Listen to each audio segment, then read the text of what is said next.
Do you ever experience occasional sleepless nights or sometimes have a difficult time falling asleep? My name is Kayla, and I'd love to recommend one of March and Ash's most popular gummies, Camino Midnight Blueberry. It has 5 milligrams of THC and 1 milligram of CBN to help promote a restful night, and you just take one before going to bed. Take it from me, I microdose with cannabis almost every night, and this formula is very relaxing for me. The secret is lavender and chamomile extracts, plus that 1 milligram of CBN. Even though it is a small amount of CBN, that's all it takes to experience the potential therapeutic benefits of this edible. To learn more about Camino Midnight Blueberry, speak with one of your March and Ash concierges or visit us online at marchandash.com. Until then, sweet dreams. The information presented in this podcast is not intended to provide medical or legal advice. It is not a substitute for professional medical advice. Before using cannabis or making any changes to your treatment, consult a qualified healthcare provider. The views and opinions expressed in this podcast are those of the hosts and guests and do not necessarily reflect the views and opinions of Olas Media or its sponsors. Olas Media.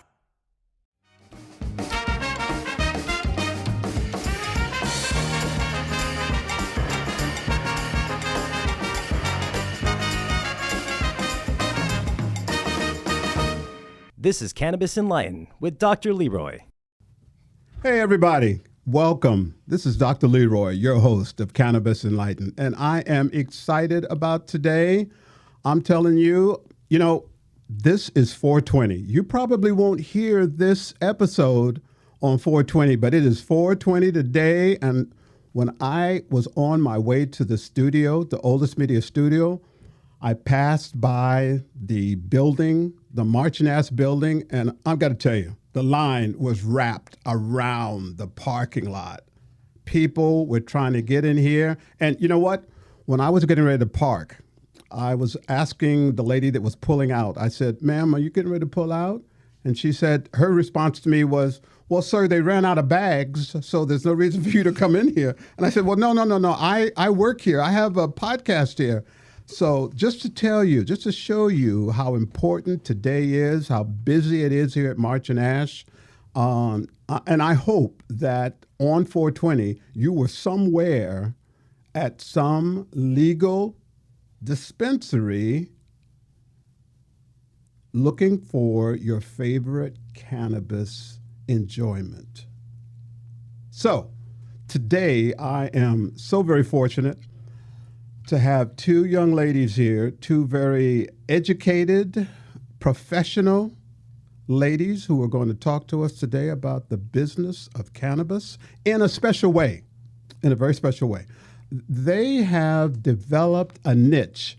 And as all of you know, for many years, I was a business professor and I taught a variety of business courses. And I would always say to students, you got to find a niche.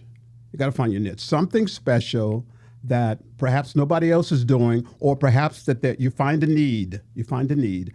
And I think they have decided that their niche is social equity. So without any further ado, I'm going to have them introduce themselves because my guests do it much, much better than I can. So ladies, I'm going to let you decide which one of you is going to go first. Hi, everyone. Thanks for having me. My name is Danicka. I am the founder at Greenish Brands. And Greenish Brands is like the sister company for a few different companies, whereas our retail side, Greenish Vibes, is a luxury apothecary where we're helping people with pain, anxiety, focus, and stress, all those ailments, by curating those CBD wellness and herbal-based remedies and accessories. Then we also, on the event side, we intentionally collaborate with Black and women-owned brands. We host lifestyle and educational brand engagements, activations to build community. And then our third kind of publicist arm is Premium World Brand Management, where we, create opportunities for our clients and manage their publicity areas. Okay, and we're going to get into a little bit of that as we go along. But I think you have, however, I think you also have a background that is a little bit different from cannabis. Mm-hmm. So what was that background? So I've been in real estate for about 14 years, a licensed broker in Illinois and California. I have a bachelor's in finance and economics. I was very much poised to be like, the corporate America, hedge fund trading and all that, in the corporate world. Ended up getting laid off in 2008, working for JP Morgan. And that really started my real estate career full time because I thought that I would be doing it part time just for extra income. It turned into, the ability to invest in properties and usher people into real estate at like the height of the financial crash. So it was a really great time. That's my background. Really. So out of something bad, something really, really good came about. Definitely. Fantastic. Well, welcome. I'm glad to have you here. Thanks. And your associate is? Yes, hello. Thank you so much for having us. My name is Olamiji Pearse. I am the co-founder of Greenish Brands, CEO of Premium World Brand Management. And so Danicka kind of gave a background as to what we have going on, but my background is in strategic communications. How I got into cannabis is very interesting. Traveling internationally to West Africa often, I would kind of take a purview of what was popular in America. And something that stood out to me in 2019, was CBD. CBD was everywhere. And so I traveled to Gambia and I, engaged the Ministry of Agriculture to advocate for them to give me some land. I wanted to bring African American farmers and cannabis experts over to West Africa to teach their working class young people to farm and be experts in growing and cultivating cannabis and CBD. When I got back to the States, I called my best friend of 20 plus years and told her what I was up to, and she actually had already started Greenish Vibes. Okay. And so I came on board as a strategic brand director and now more of a strategic brand manager as we look to hire more individuals to support the business. And kind of I support the business and I support the CEO of Greenish Vibes with, strategic support in all ways. Communication spans so many different variables as it relates to a business. And so we are intentional with building strategic relationships that are in direct alignment with our mission and our values. Okay. And so supporting that, and now more recently supporting Greenish Brands as a publicist, which is what my background is in of almost 14 years now. Danicka, as the CEO, we've been really positioning her in the work that we are doing in the space, the advocacy work and the social equity work that we're doing. Just recently, Danicka had an interview with San Diego Magazine, the managing editor, Jackie Bryant. Wow. Yeah, she did a podcast this past Friday that's going to be accompanied with a print and digital interview. And so, just really supporting that at this moment is what we're doing. And was how I'm folded into the fold. Got it. Well, and Olamiji, I understand your cultural roots go a lot deeper than like mine go back to where I was born, and yours go back. Your roots go back further to another continent. Is that correct? They do. What is that? Through my paternal lineage, first generation born in America. I am Nigerian. I am traditional. I am how do we say this? I try to be very. Are you going to tell me you're a princess or something like that? You know, okay. I try not to lead with that. I really want the work that I do in this world, to lead for itself and not a royal title to define who I am before I can, speak for myself or show myself. Okay. But yeah, I am an Olori, the wife of a traditional ruler who is the ruler of the Yoruba people of the diaspora, North America. Very now popular for our feature in Bigger Than Africa, which is on Netflix, about a year now. Wow.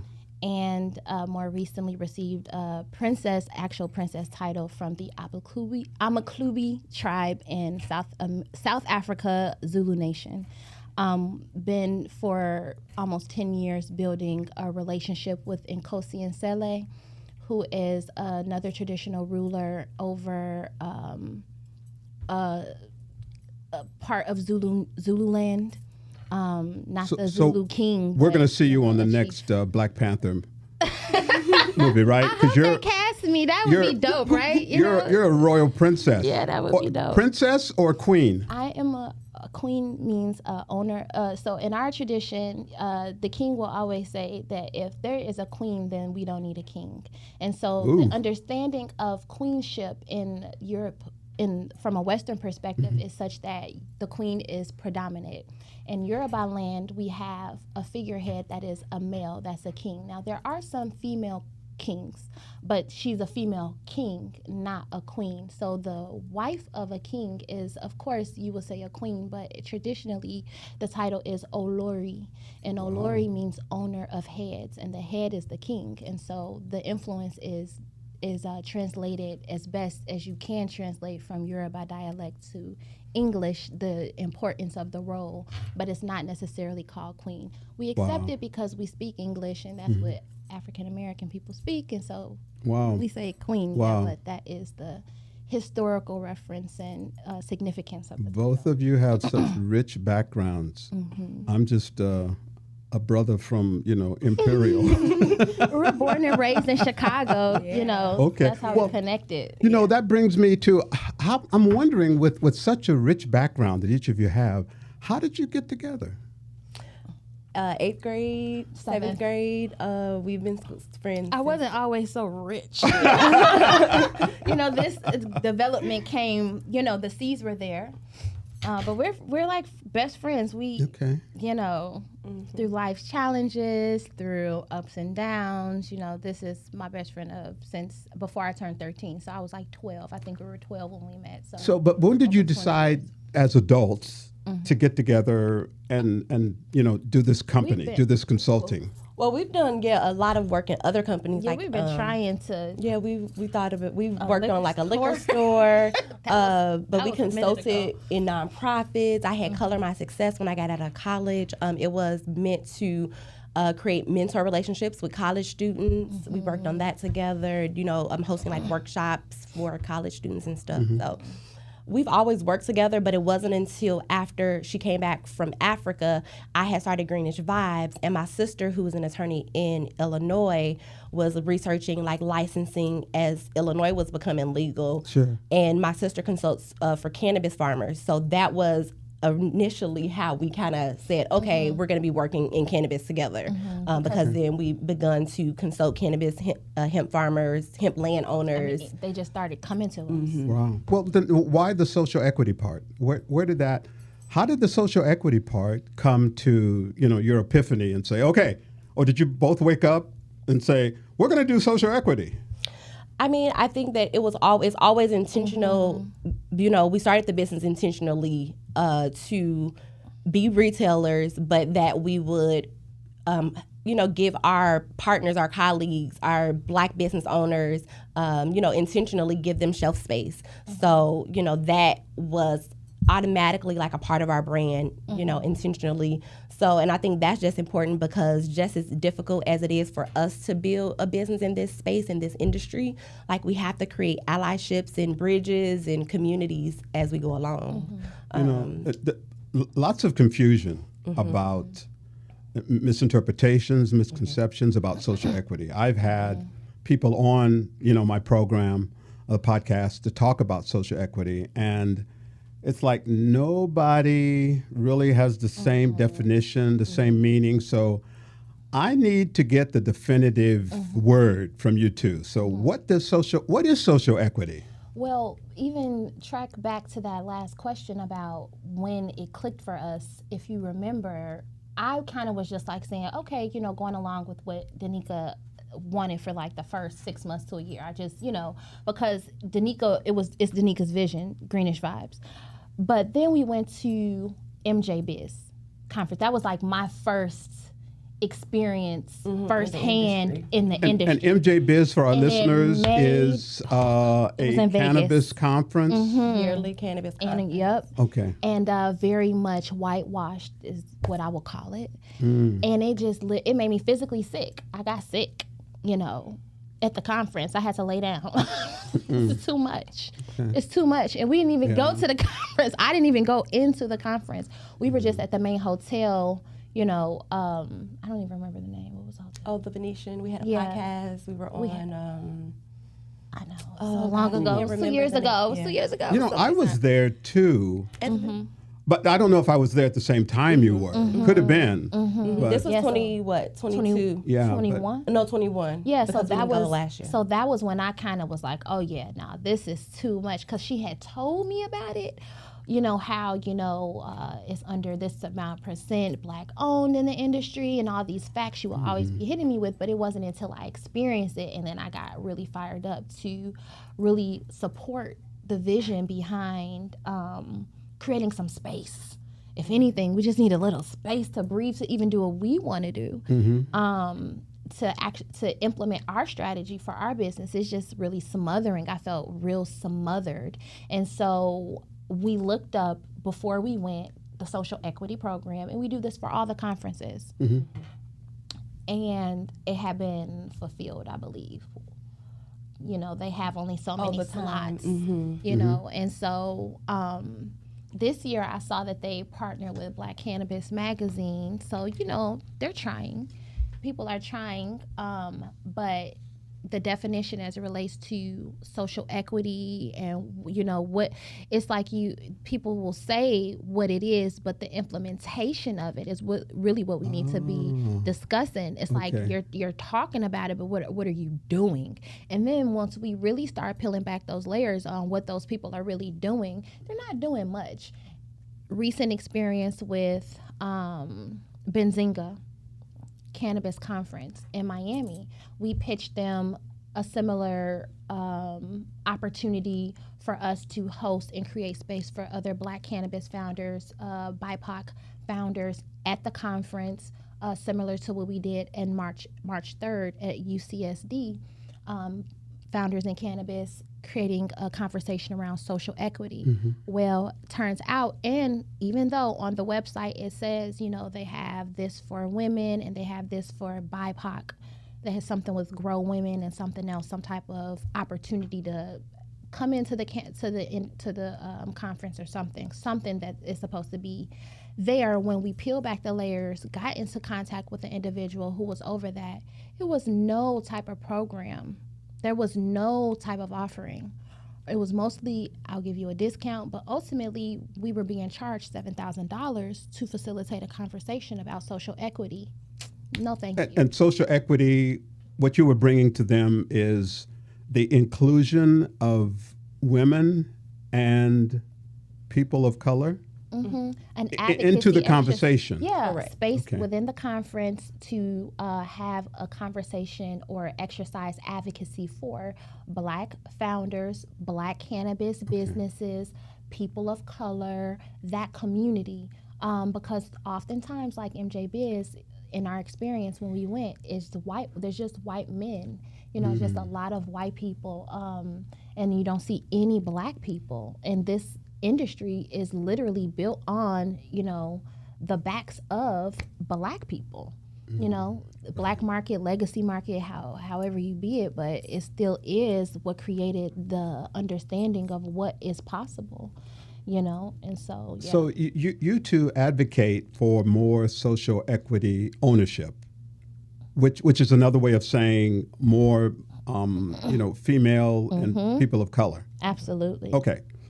For sure. So now I remember when I was going to college, which wasn't that long ago, okay?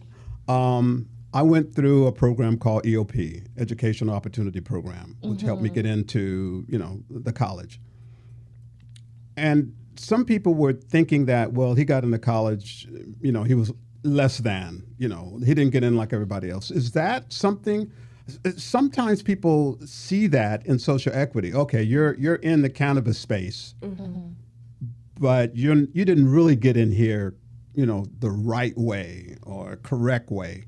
What's your take on that? I mean, social equity is just saying that you're going to get, you have to realize that because of the war on drugs, we aren't all at the same level. So our white counterparts have a whole different advantage than Black founders. So social equity gives us even the opportunity to apply for a license, because most of us don't have $1 million in liquidity to go and apply for a state license anywhere in California or, otherwise. The processes are generally the same, where you got to have a couple $1 million in assets and, ability to hold property while you await licensing, ability to, Right. and not to even mention that you can't get a loan for cannabis. So, we have so many disparities when entering the industry. Absolutely. We don't have the know-how, we don't have the business acumen, and those that do have to be rallying together to, for the benefit of everyone. I'm so very glad to hear you two talk about the financial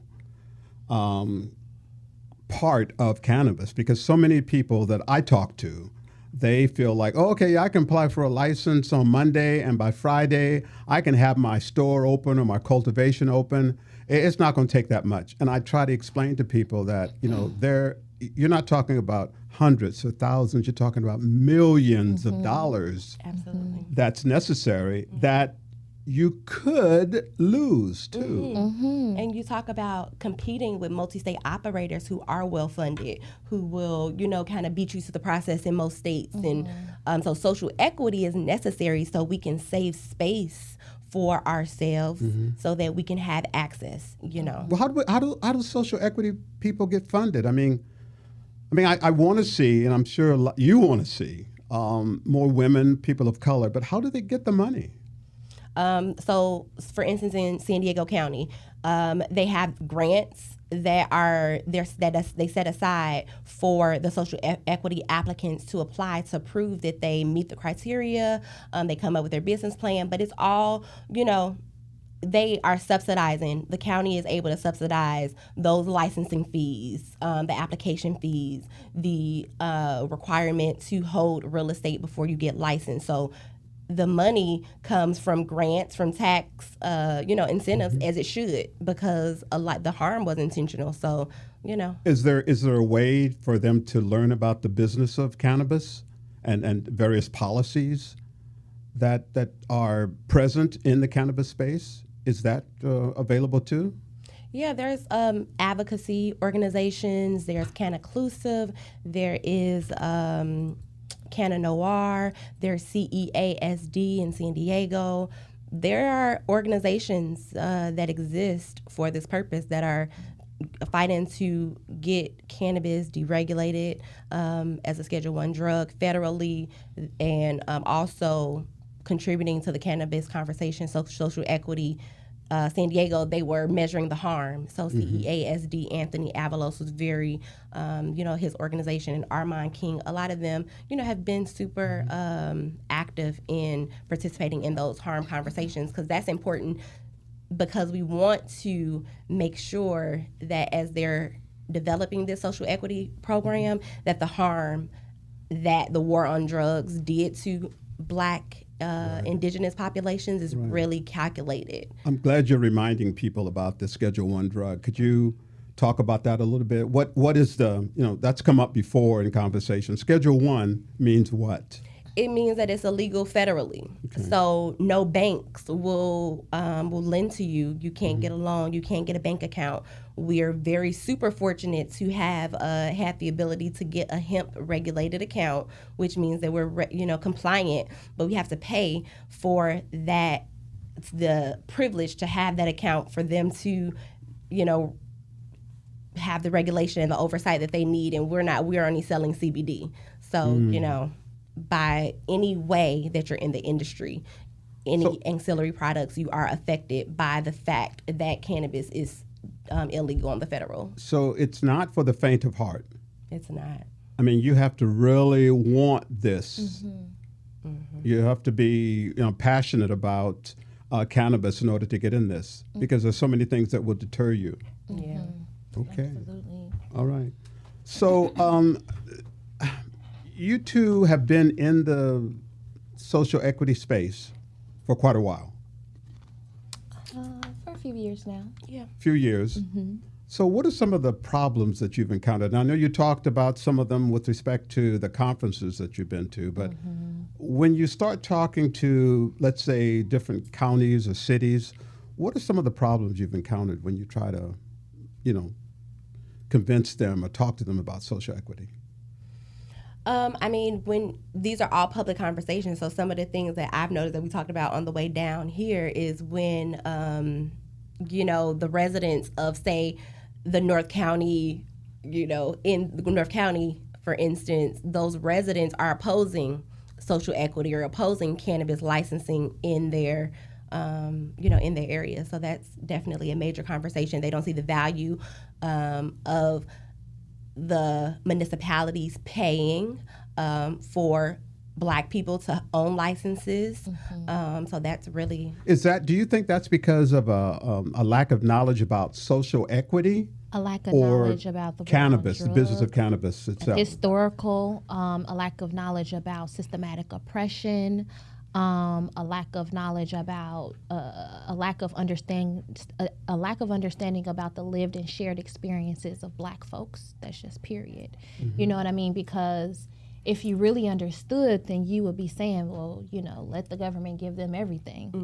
Because I mean, like I said, we're from Chicago, inner city. We know what the war on drug did to families. We know what the war on drug did to communities, our generation, our parents' generation, and so forth and so on. And so, it was a very intentional, it wasn't a war on drugs, it was a war on Black people, Black and brown people, and that just is what it is. And so if you've been to war with the American government, you know what I mean? It's like, let the people get what they need, to rehabilitate, to sustain themselves, to actually get on a track to be able to even attain some type of generational wealth. I mean, some communities are really, really still bad off, Because of it. We're fortunate. And that war on drugs is like, what, 40, 50, 60 years? Yeah. And I mean, is it over? I mean, we Yeah, still today, that's, exactly.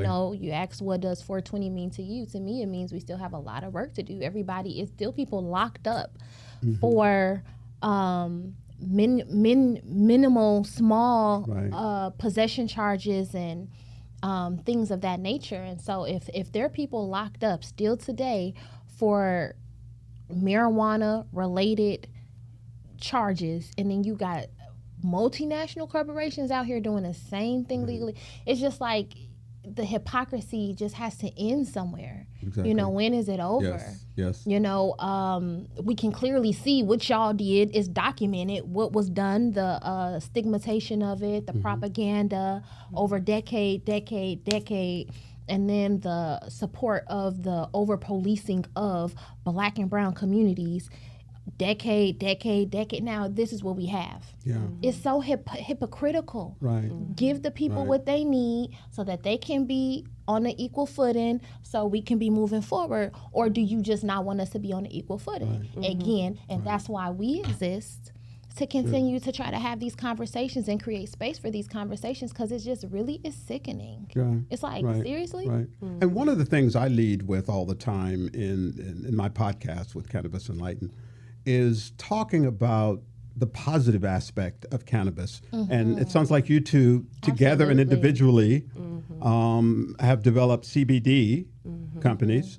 And I'm always focusing and telling people it's healing. It heals. Exactly. Yes. Okay? Yes. So you don't have to take a lot of pills. Yes. Yeah, absolutely. We believe that CBD is the future of wellness. Okay. You know, natural wellness is the future of holistic wellness for everyone. Everything that we need is in nature. You know, we just got to figure out what goes where, how to apply it, Right. how. You know, in CBD with our endocannabinoid system and with the cannabinoid receptors that we have to the cannabinoids that are inside of the cannabis plant, our bodies are made for this. Right, You know, right. I always tell people that are experiencing pain and different things like that, one of our top sellers, a bath bomb, is relaxation like you've never experienced before. I got scared when I got in the bath because I forgot it was natural. So relaxed. I felt so relaxed, I forgot it was natural. Oh my goodness. I was like, how long am I supposed to be here? Like, it was a drug. She was like, girl, as long as you want. I was like, oh, yeah, because it's natural. I'm like, oh, my God. You know what, that brings to mind the fact that, you know, as you can see by the shirt that I'm wearing, the audience can't see it, but, you know, knowledge is power. And I really believe in that. And a lot of people don't know a lot about cannabis because they think that it's Schedule 1, it has no medical significance whatsoever, it's against the law, but it has significance. Maybe not for everybody, Right. you know. I can't think of any medication that, you know, is for everybody. But certainly, I think you would agree with me that people need to find out about the business of cannabis and what cannabis can do for you. I think cannabis is for everybody. Yeah, because there's so many different modes. You can use it topically, ingestible, so many different Change of the the type. cannabinoids, CBD, CBGs for sleeping. Like, you know, you just need to use it functionally and figure out what you're works for needing. you. Right. Just like the pharmaceuticals, what's your ailment, what's your, you know, and use it that way. And then it can be absolutely, you know, because it's not about getting high. Right. Because there's the CBD part of it that doesn't get you high at all, you know. So it's really about finding. Right. And if you want to get high, that's cool too. Well, But not on CBD, not the for real. recreational part of it, but it gets lost. THC, yes. I mean, Sure. the recreational part gets lost, and that's why I think that we have been wanting to lean into the medicinal side, because where is that large, you know, you have March and Ash, Right. they are, you know, big on THC, but who's the retailer that's focused on CBD medicinally and, you know, having that conversation, having those brain engagements. Right. Having the conversations about it, because you said people don't know. They don't even know that, you know, your pain, your sleep, whatever ailments, you know, that there's something probably for cramps, subliminal, you know, patches Right. and stuff. You know, it's just so many. They don't know. Yeah, I try to get people to just walk in, just come in a store. Yeah. Come in a March and Ash store, and you'll see how well lit it is. And you know, my reference to March and Ash is always that people laugh sometimes. It's the, you know, the Nordstroms of the cannabis industry. You know, you walk in and you see, oh my, look at all these lights, and people are willing to help you, and they have information, and they can. They always ask, what are you looking for? What do you need? What do you need? Which is, I can appreciate your real estate background, because I have a real estate background also. And my first question is, well, what do you need? Yeah. What are you looking for? And then you can try to match that. Exactly. Which brings me to, and we talked about problems. What are some of the results that you have encountered? I always, you know, tell people that, you know, your business is good, but tell me about what's happened that's good. What are some of your successes? Well, like I just said, you know, San Diego Magazine, check us out soon. That's a huge win for us, and we are just getting started. I believe the panel discussion March 3rd that we hosted in partnership with the San Diego County Black Chamber of Commerce as a strategic partner, in strategic partnership with Jack's Cannabis, Dripping Candles, Kush Queen, Vessel Brand. I mean, we had a lot of strategic partners and vendor brands come on board to support us. And that, you received your gift yet? Yes, I did. You know, I meant to call you. Okay, Thank you very much. I was hoping you did, because I mentioned it, and I'm like, if you did it, too bad, because that is a bad thing. I You was didn't gonna- show it I up was without gonna this say- man's gift. I think you called me. I Danicka did. called me. I was gonna, I would say on air, very where's my good. stuff? Okay, all right. No, I'm no. just happy you got it. But No, you I see, did. the quality of Yes. support that we had, Yes. and pulling that off, and that is just on the strength of relationships. That's on the strength of true alignment with our mission and our value and our ethos as individuals, as well as a company, as a brand. And so, those are some of our wins. Yeah. Ooh, I'm losing. To give that some context, you two were very kind in extending an invitation to me to speak on at a program. Unfortunately, I couldn't be there in person because I was recovering from knee surgery. So I did it. You set it up so I could be there virtually, and that was really great. I think there was myself, and there was it Rick? Oh, Freeway Ricky Ross. Rick yeah, Ross was you there. remember. So we had Freeway Ricky Ross, Virgil Grant, Cheryl Murrow, yourself, Yeah. Mike Malcolm, Bryant Bowens, and then it was moderated by Cynthia Ajani. Right. Wow. And that's part of what you do in your social equity as social equity consultants. So you're not only talking to, cities and counties and maybe businesses, convincing them of the need for social equity, but you're also sponsoring events to educate the populace about cannabis, about the business of cannabis, and things they need to know. So that's just fantastic. So you've talked about the future. Is there anything else you'd like to share with the Cannabis Enlightened audience about you two? You sound like not only professional and knowledgeable, but you sound like, and you appear, and you are, I can tell, two fun ladies. Absolutely, Thank you. Super fun. I mean, you gotta be laughing and having fun and being passionate about stuff in order to have thick enough skin to make it. And honestly, cannabis has really helped me even heal and lean into that a lot more. But I just want to say that, we got tons of partnerships coming up. We're going to be launching a crowdfunding campaign. We are working on a mobile dispensary concept. We got lots of stuff coming up. Mobile dispensary. Okay.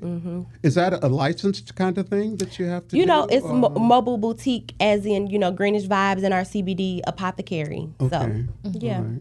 So, and you've talked about the fact that one of your businesses, or maybe a couple of your businesses, are specifically focused at women? So the Greenish Brands particularly does intentionally source products from Black and women-owned brands. Okay. So like Kush Queen, El's Elixirs, Okay. Session Goods, so they are not all Black women-owned, but they are certainly companies that share our ethos, that are going to be supporting our advocacy efforts. We definitely highlight women and Black operators. Well, I hope you two don't have a lot to do over the next few days, because what I'm getting ready to ask you to give the audience your contact information, because I can tell, I can feel the vibes from the audience that people are going to be calling you and saying, not only do I want to get some of your products, but I want to get involved with you and what you're doing. So how can the Cannabis Enlightened audience contact you? Definitely our website. Best way to see our products and our events happening. Sign up on our newsletter is at greenishbrands.com.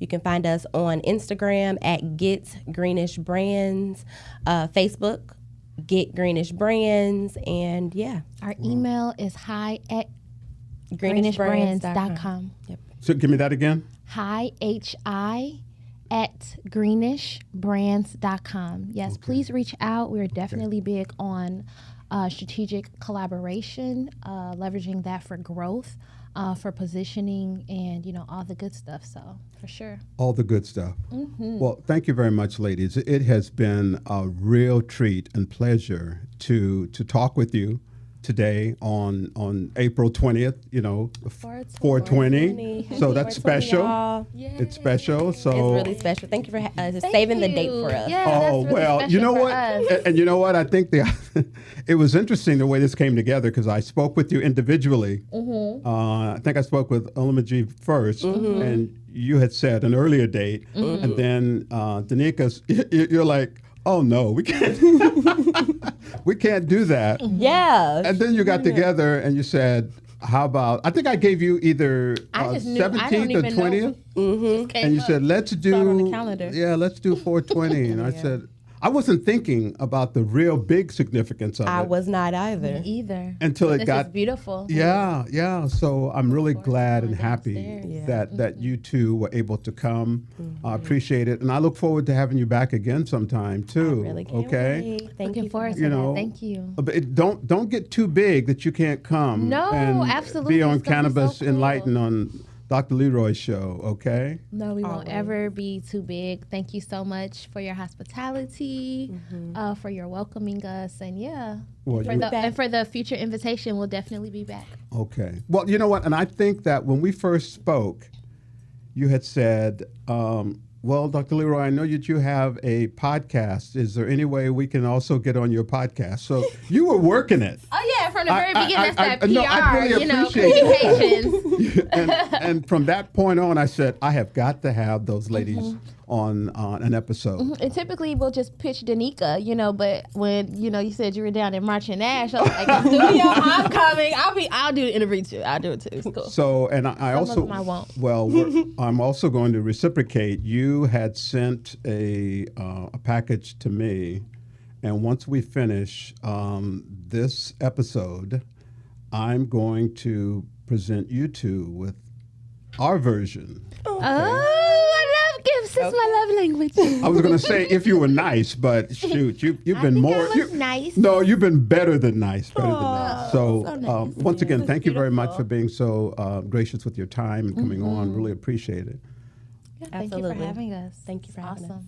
So, thank you very much, ladies and gentlemen. We appreciate you listening again to a very exciting episode of Cannabis Enlightened. You can enjoy this episode and all of the Cannabis Enlightened episodes that are on the Olas Media Network at cannabisenlightened.com. And also, by all means, feel free to reach out to me with your questions, comments, or recommendations, or just to say hi at Dr. Leroy at cannabisenlightened.com. And remember, knowledge is power. On behalf of March and Ash, and this is very, very special because it is 420. On behalf of March and Ash, I want to present both of you with a goodie bag. Okay. Love gifts. So I love gifts. So now there's a bag there. Okay. That I think you should look what's in the bag second. Yeah, that look at that first. So you have a March and Ash hat. Okay. Oh, nice. I was gonna ask if I could keep this cup. March and Ash. Yeah. Now we have to walk around. Now you have to give us that cup back and keep the one that you drank out of. No, I'm just kidding. No, I'm just kidding. Right. Our little air freshener. I just got a car wash. That works perfectly. Oh wow, y'all! Oh wow, Dr. Brady, March and Ash, y'all really outdid yourself. Thank you so much. This I love because have you ever had those infused drinks? They're a bottle downstairs at March and Ash. They have I forget the name of it. Nope. And you need one of these. Yeah, you do need an opener. Oh, this stuff is. But they also have the cans. They also have the cans that don't have opener. It's kind of a special way you open it. Okay, I'm like, Yeah, look at it. I'm like, I don't know if you can open it over here. You can laugh. Ooh. Whoa! Cannabis infused honey lemon and It's strong too. 100 milligrams on it. So I mean, I don't know how much you take at one time, but I mean, Tons of favorites. I just see tons of favorites. Tons of my I favorites. know all This this is a stuff. favorite brand. I'm just gonna say, remember, I did one of these for our last podcast right Farmers and after. Selling, they ended up in our Palm Springs bag from another. We have favorites. We really appreciate what you love Pushy Punch. Wow, y'all. from this point on, where are you going to tell all your friends to come and buy their cannabis products? March and Ash. Multiple locations, North County. Dang, One in I need Vista. an endorsement deal. She's just giving it away. Hey. Thank you for listening to the Cannabis in Line podcast, sponsored by March and Ash. If you're interested in exploring more about the products and services offered at March and Ash, be sure to visit their website at marchandash.com. We invite your comments, questions, and show ideas. Visit cannabisenlightened.com or email us at drleroy@cannabisenlightened.com. That's a dr.leroy@cannabisenlightened.com. Cannabis Enlightened is produced in San Diego, California. Jessica Garcia serves as the general manager, Elia Ramos as the creative director, JC Polk as executive producer and founding partner, Lena Alvarez assists with production, and Chad Peace, who is a president and founding partner. To learn more about March and Ash and their premium cannabis products, visit their website at marchandash.com. This podcast is a production of Olas Media. Thank you for listening. Olas Media. Hey, what's up? I'm Rocky from March and Ash. Have you heard about the new ABX sauce cartridge? They're carefully curated top-shelf extracts that showcase unique flavors and effects of each plant. And get this, their live resin sauce cartridges focus more on cannabis terpenes and THC levels. Papaya Bomb is a must-try, with heavy fruity aromas and tropical fruit, citrus, and gassy flavors. Consumers have reported euphoric, uplifting, happy effects followed by a calming sensation. Head to marchandash.com to learn more or ask any concierge at any March and Ash. Catch you later.